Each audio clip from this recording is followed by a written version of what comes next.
Salut tennis et bienvenue dans cette vidéo. Federer prend sa retraite, c'est la fin d'une ère. Juste avant de regarder cette vidéo, s'il vous plaît, n'oubliez pas de laisser un commentaire, de cliquer sur j'aime, de vous abonner à la chaîne, c'est gratuit. Et puis cliquez sur la cloche pour ne louper aucune des prochaines vidéos. Comme la vidéo était un peu longue, je l'ai séparée en deux, donc patientez pour la deuxième. C'est un choc, Federer annonce sa retraite. Après 24 ans passés sur le circuit, le corps dit stop.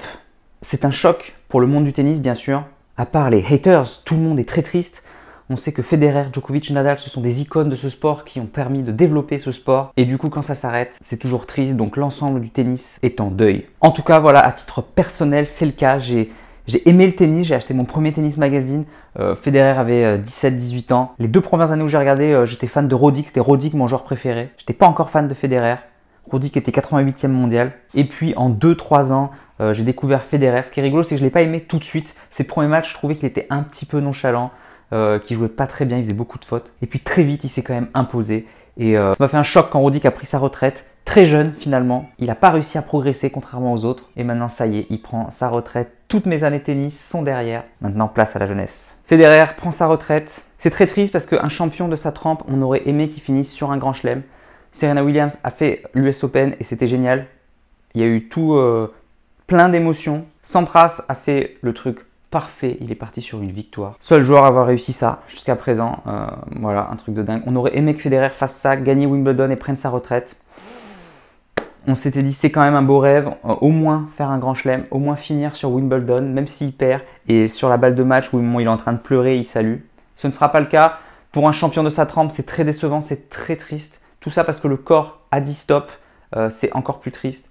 Mais encore une fois, voilà, je pense qu'il a raison, le préparateur physique de Federer. Il dit il ne faut pas prendre le verre à moitié vide, il faut prendre le verre à moitié plein. Plutôt que de penser que c'est triste pour Roger, il faut penser à tout ce qu'il a apporté au tennis.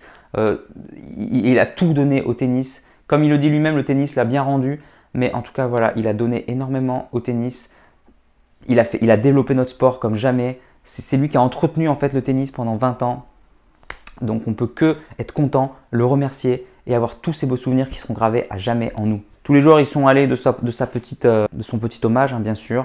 Nadal a dit c'est un jour très triste pour le tennis. J'espérais que ce jour n'arriverait jamais. C'est pour dire l'émotion.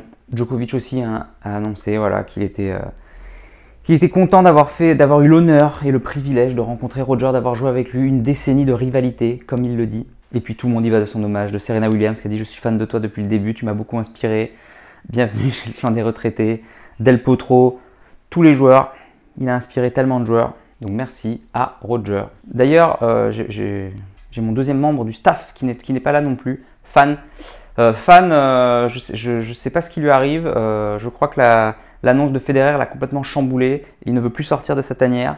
Est-ce qu'on le reverra un jour? Je ne sais pas. En tout cas, voilà, pour l'instant, il boude, donc Fan ne sera pas là. Je vais devoir dire à sa place tout ce qu'il a sur le cœur. Pour Fan, Roger, voilà, c'est une icône. Le nombre de fois dans les conversations, on parlait de Federer. Tu veux dire oh mon Dieu, tu dis oh mon Federer. Statistiquement, il a été prouvé que si une conversation dure très longtemps, au bout d'un moment, tout le monde finit par parler d'Hitler ou des nazis. C'est très bizarre.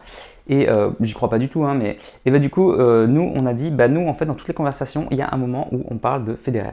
Donc, en fait, tu as beau faire une après-midi, une soirée, où tu essaies de ne pas parler tennis, il y a toujours un moment donné où Federer revient sur le tapis. Et on l'appelle l'instant Federer. On prie le soir, hein, la statue de Federer. Bref, que des moments comme ça. Pour conclure, on va essayer d'avoir les meilleurs souvenirs avec Federer. Essayez de mettre dans les commentaires, s'il vous plaît, votre propre meilleur souvenir avec Federer. Moi, j'en ai 2, un plus complexe et un très facile.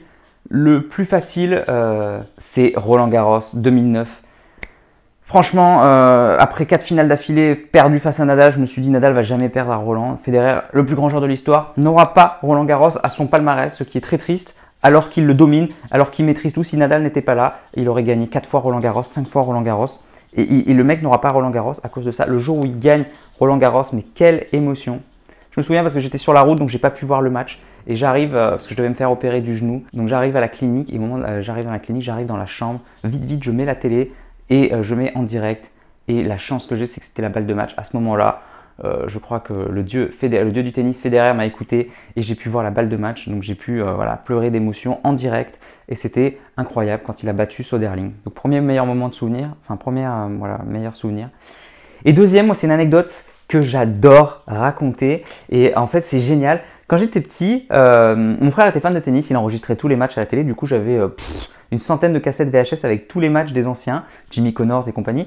Et du coup, quand je les regardais, une fois, je me rappelle, je suis tombé sur Agassi en conférence de presse, qui était tout jeune, je sais pas, 17, 18, peut-être moins, je sais pas trop. Je sais même plus s'il avait déjà son jean ou pas, bref, je me rappelle plus. Et je sais juste qu'en conférence de presse, il est tout jeune, il avait affronté Jimmy Connors, qui avait 39 ou 40 ans justement, ou 41 ans, et il avait dit « C'est incroyable, la longévité de ce joueur, j'espère avoir une aussi longue carrière que lui, ce qu'il a fait est incroyable. » Et au temps d'Agassi, tous les joueurs prenaient leur retraite à 30 ans, sauf Agassi qui a réussi à jouer jusqu'à 36 ans, qui pour son époque était un exploit.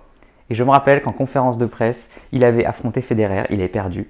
Et Federer avait dit « Waouh, c'est incroyable la longévité de ce joueur, c'est mon idole, j'espère faire une carrière aussi longue que lui. » Mais quel signe du destin! Il n'y a que moi pour voir ça, pour voir les deux interviews côte à côte. J'aimerais tellement les retrouver et les mettre côte à côte. Ce serait mon rêve.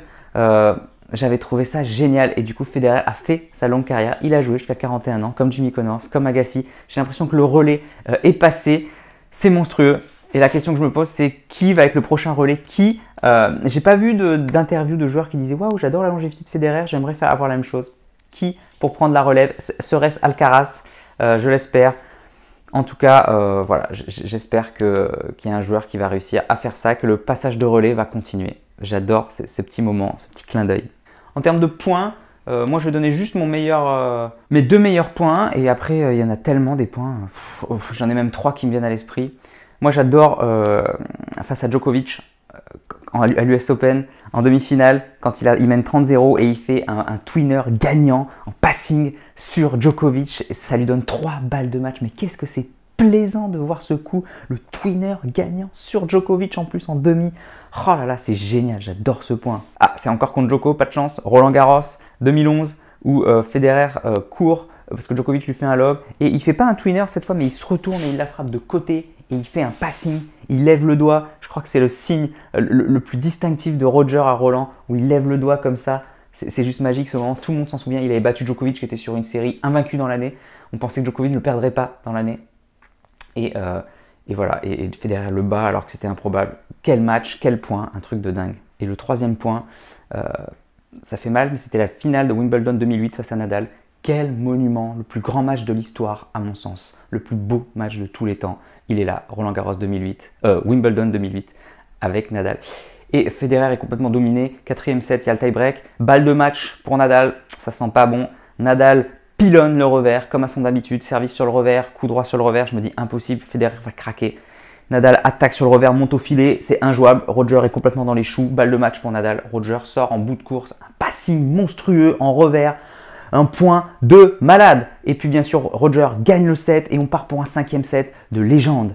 Quel point, quel match. Federer s'incline, mais voilà, encore une fois, quel beau souvenir. N'hésitez pas à mettre dans les commentaires. C'est une vidéo longue, c'est une vidéo hommage à Roger Federer pour vraiment les fans. Et voilà pour cette vidéo. Moi, je vous dis à bientôt pour la prochaine. En attendant, n'oubliez pas, allez jouer au tennis, progressez et surtout, faites-vous plaisir. Ciao. Si tu es encore là, c'est que soit tu es très motivé, et dans ce cas-là, je te félicite, soit que tu aimes ce que je fais. Dans tous les cas, s'il te plaît, laisse un commentaire pour donner ton opinion et soutiens mon travail, soit en partageant les vidéos, c'est important pour l'algorithme, soit en allant sur Tipeee. Tu peux aller encore plus loin en t'abonnant à ma newsletter où je te donnerai plein de conseils. Rien de plus facile, clique sur le lien dans la description. À bientôt.